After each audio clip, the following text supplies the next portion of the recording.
आए हुए सभी हमारे अभिभावक हैं, सभी हमारे माताएं बहनें और नौजवान युवा साथी, इतने धूप में गर्मी में आप सब लोग यहाँ आशीर्वाद देने, साथ देने, समर्थन देने, प्यार देने के लिए आप लोग आए हैं।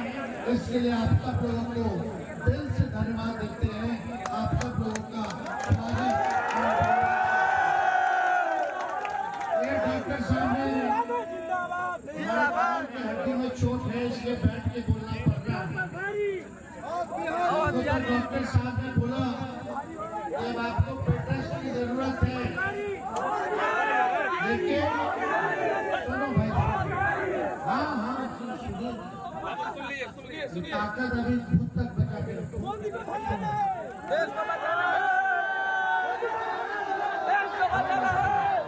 और सब पीछे देखो, बुजुर्ग अभिभावक सुनते हैं। तुम लोग 10-15 लोग हल्ला करोगे तो तुम लोग गर्मी में बैठा लोग सुन लेने भगवान रख लेने देखो। डॉक्टर साहब आपको बोले कि तेजस्वी जी बेड रेस्ट कीजिए 3 हफ्ता। हम बोले 3 हफ्ता बेड रेस्ट करें तो चुनाव ही खत्म हो जाएगा। अब बेड रेस्ट तेजस्वी को नहीं, तेजस्वी तभी बेड रेस्ट करेगी जब नरेंद्र मोदी जी के बेड। आप लोग अपने बाएं ओर देखेंगे तो हेलीकॉप्टर नहीं ट्रैक्टर है। चुनाव में हम और अकेले मुकेश सहनी जी एक हेलीकॉप्टर पर घूम रहे और उधर से 20-25 को हेलीकॉप्टर। प्रधानमंत्री, मुख्यमंत्री, केंद्र मंत्री, फल्ला जगह के मुख्यमंत्री, चिल्ला जगह के मुख्यमंत्री, हो सब लगल बारिश।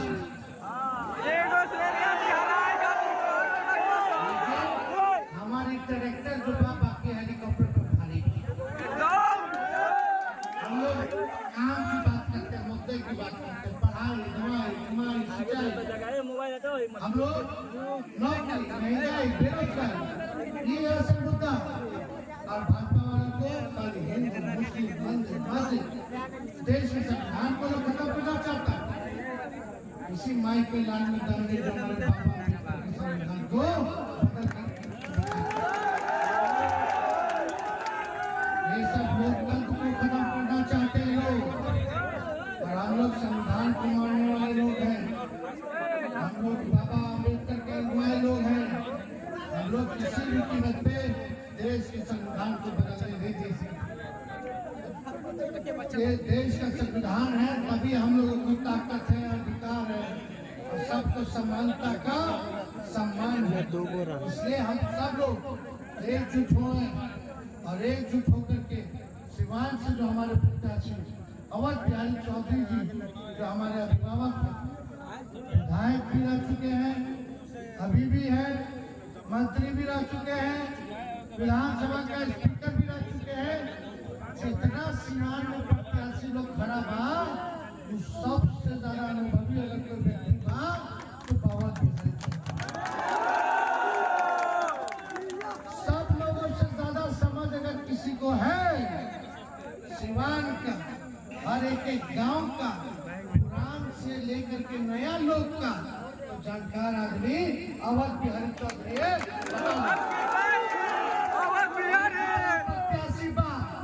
बता दा कोनो इनका से ज्यादा जानकारी बात करो लगे। जीतेंगे तो फायदा तो सिवान के नौ लोगों को होई। अब ऐसा लोग के मत जिता दिया कि कुछ काम ना हो, बनाना चल रहे, ऐसा नहीं होना चाहिए। हम यहाँ आए हैं, अभी सुने कि आसाम के मुख्यमंत्री आए, क्या क्या बोले भाई, नौकरी के बारे में कुछ शब्द बोले क्या? बिहार का तरक्की कैसे होगा वो बताए क्या? 10 साल में सिवान को क्या दिए मोदी जी बताए क्या? अगला 5 साल सिवान के लिए क्या करेंगे बताए क्या? सर यहाँ पे कैंडिडेट एमपी का प्रोग्राम नहीं पता है। परिवार के साथ पाकिस्तान चले, आप बोलता है मुख्यमंत्री होकर के कोई पद की गरिमा नहीं है, कोई संस्कार नहीं है, कहाँ क्या बोलना है खाली तलवार और नफरत बांटो, हिंदू मुसलमान करो। दो चुनाव खत्म हो गया, 14 के 19 के हम लोग नहीं, क्या नहीं ना, सब बकवास करता है। हम तेजस्वी 17 महीने में 5 लाख लोग को नौकरी दिए, कराए, IT पॉलिसी बनाए, स्पोर्ट्स पॉलिसी बनाए, टूरिज्म पॉलिसी बनाए, हम लोगों ने फुल रोड दिया, हम लोगों ने काम किया है। जाति आधारित गणना कराया, 75% आरक्षण की सीमा को बढ़ाया, कानूनी मरकज हो। आज चुनावी सभा में उपस्थित हमारे बिहार के युवा नेता, लाखों युवा को नौकरी देने वाले नेता प्रतिपक्ष भाई तेजस्वी प्रसाद यादव जी, आप सभी के लोकप्रिय प्रत्याशी अवध बिहारी चौधरी जी इस कार्यक्रम में उपस्थित हमारे साथ आए, विशाल जायसवाल जी इस कार्यक्रम में उपस्थित, श्री पूर्व विधायक अमरजीत यादव जी, सत्यदेव जी विधायक जी, अमरजीत कुमार कुशवाहा जी, बच्चे पांडे जी विधायक जी, हरिशंकर यादव जी, विनोद जायसवाल जी विधान परिषद सदस्य, श्रीनिवास यादव जी वीआईपी पार्टी के जिलाध्यक्ष, सुभाष चौधरी जी, शैलेश सहनी जी, विपिन कुशवाहा जी, मंटू यादव जी, गरीबन यादव जी, तारिक जी, डॉक्टर लाइन जी और तमाम इंडिया गठबंधन के सभी वरिष्ठ नेतागण इस सौहार्द में धूप में बड़े संख्या में उपस्थित हमारे युवा साथी, सम्मानित गार्जियन, माता बहन, मीडिया के साथी सभी को समय का नमस्कार प्रणाम। साथियों, चुनाव का समय है और चुनाव तो हर 5 साल में 2 बार आता है, लेकिन ये चुनाव बहुत खास है। खास इसलिए क्योंकि हमारे देश का संविधान जो है वो खतरे में है साथियों, देश के लोकतंत्र जो है वो खतरे में है साथियों। इसलिए आपको हमको मजबूती से लड़ाई लड़ने की आवश्यकता है। अगर आप चाहते हैं कि आपकी पीढ़ी सर उठा के जिए, तो इसके लिए आज लड़ाई लड़ना पड़ेगा और अपने संविधान को बचाना पड़ेगा साथियों, बचाना पड़ेगा। आज एक गरीब अति पिछड़ा महिला का बेटा आपके सामने में सीना चौड़ा करके अगर अपने बात को अगर रख रहा है, तो ये बाबा साहब भीमराव अम्बेडकर का संविधान का देन है साथियों, संविधान का देन है। अगर संविधान नहीं होता तो लोग तो हमारे हाथ से पानी नहीं पीते थे, लोग हमें अपने बगल में बैठाते नहीं थे, लोग हमको पशु से भी बदतर समझते थे। आज हमें अगर इंसान लोग अगर समझते हैं तो ये बाबा साहब भीमराव अम्बेडकर का देन है, संविधान है साथियों। इसलिए साथियों, जो दिल्ली में बैठे सरकार है वो संविधान को नहीं मानते हैं, वो लोकतंत्र को नहीं मानते हैं। वो चाहते हैं कि हजारों साल पहले जो गरीब पिछड़ा दलित जो गुलामी की जिंदगी जीता था, ऐसे आने वाला समय में जिंदगी जिए, इसलिए वो सोचते हैं।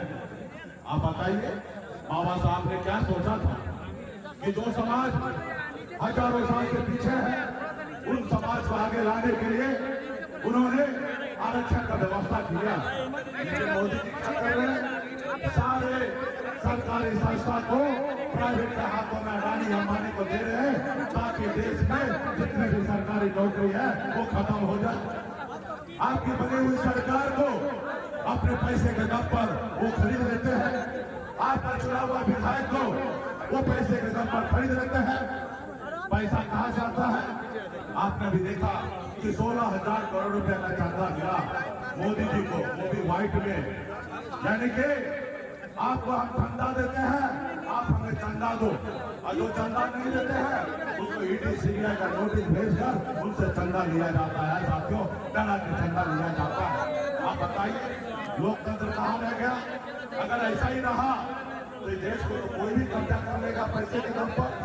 इसलिए साथियों, ये जो मोदी जी जो कर रहे हैं वो बहुत ही गलत कर रहे हैं। मोदी जी अपने आप को कहते हैं कि हमारा सीना 56 इंच का है।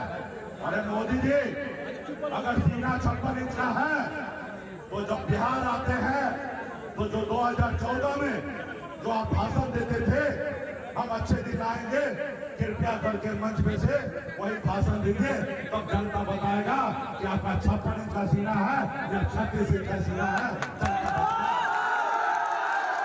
आप क्या कहते थे हम अच्छे दिन ले आएंगे, और हमारे देश का युवा आज अच्छे दिन के लिए परेशान है।